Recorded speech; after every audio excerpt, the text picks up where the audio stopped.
नमस्कार दोस्तों, आपका स्वागत है हमारे चैनल ताजा दृष्टिकोण में। 26 फरवरी 1966, एक ऐसा दिन जब भारत के स्वतंत्रता संग्राम के महान नायक वीर सावरकर हमें छोड़कर चले गए।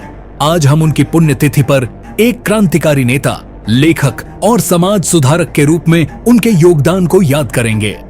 क्या आपने कभी सोचा है कि अगर वीर सावरकर जैसे महान नायक न होते तो क्या भारतीय स्वतंत्रता संग्राम की दिशा कुछ और होती? आज हम आपको बताएंगे सावरकर के जीवन के कुछ अहम पहलुओं के बारे में, जो न सिर्फ भारतीय राजनीति को बल्कि समाज को भी बदलने की ताकत रखते थे। वीर सावरकर का जन्म 28 मई 1983 को महाराष्ट्र के नाशिक जिले के भगूर गांव में हुआ था। बचपन से ही वे देश की स्वतंत्रता के लिए चिंतित थे और उनकी यही भावना उन्हें महान स्वतंत्रता सेनानी बना गई। सावरकर ने अभिनव भारत समाज की स्थापना की, एक क्रांतिकारी संगठन जो ब्रिटिश शासन के खिलाफ सक्रिय था। उनका मानना था कि केवल सशस्त्र क्रांति से ही भारत को स्वतंत्रता मिल सकती है। सावरकर ने 1957 के स्वतंत्रता संग्राम को पहली स्वतंत्रता युद्ध के रूप में प्रस्तुत किया। लेख the first war of Indian independence इस आंदोलन को सिर्फ एक विद्रोह नहीं बल्कि स्वतंत्रता की पहली बड़ी कोशिश के रूप में पेश करता है। 1909 में ब्रिटिश शासन ने उन्हें गिरफ्तार किया और अंडमान के सेल्यूलर जेल में भेज दिया। सावरकर को 2 जीवन भर की सजा मिली और वे 50 वर्षों तक जेल में रहे, लेकिन इस दौरान उन्होंने अपनी लेखनी से स्वतंत्रता संग्राम को प्रेरित किया। लेकिन सावरकर का योगदान केवल स्वतंत्रता संग्राम तक सीमित नहीं था, वे एक समाज सुधारक भी थे।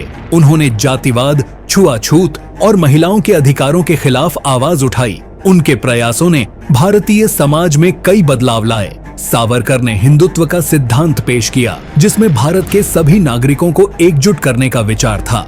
उनका मानना था कि भारत की ताकत उसकी सांस्कृतिक पहचान में है। उनकी किताब Hindutva, who is a Hindu में इस विचार को विस्तार से बताया गया, जिसमें उन्होंने भारतीय संस्कृति और एकता को प्राथमिकता दी। इतिहासकार, राजनीतिक नेता और सामान्य लोग वीर सावरकर के विचारों को लेकर कई बार विभाजित रहे, लेकिन उनके स्वतंत्रता संग्राम में योगदान को नकारा नहीं किया जा सकता। 26 फरवरी 1966 जब वीर सावरकर ने इस दुनिया को अलविदा कहा, उनका नाम भारतीय स्वतंत्रता संग्राम के शिखर पर था। आज भी उनकी पुण्यतिथि पर हम उन्हें श्रद्धांजलि अर्पित करते हैं। उनकी जयंती और पुण्यतिथि हर साल उन्हें याद करने और उनकी विचारधारा को समझने का एक अवसर बनती है। वीर सावरकर का जीवन हम सभी को प्रेरित करता है कि हम अपने देश के लिए त्याग और समर्पण की भावना से कार्य करें। तो दोस्तों, वीर सावरकर के योगदान को समझिए और उनके विचारों को अपने जीवन में उतारने की कोशिश कीजिए। उनका जीवन एक प्रेरणा है जो हमें एक सशक्त और आत्मनिर्भर भारत बनाने के लिए प्रेरित करता है। आपको हमारा वीडियो कैसा लगा? कमेंट्स में अपनी राय जरूर बताएं और वीर सावरकर के योगदान के बारे में अधिक जानने के लिए हमारे चैनल को सब्सक्राइब करें। हमारे साथ जुड़े रहें और भारत के महान नायकों की कहानियों को जानें। धन्यवाद।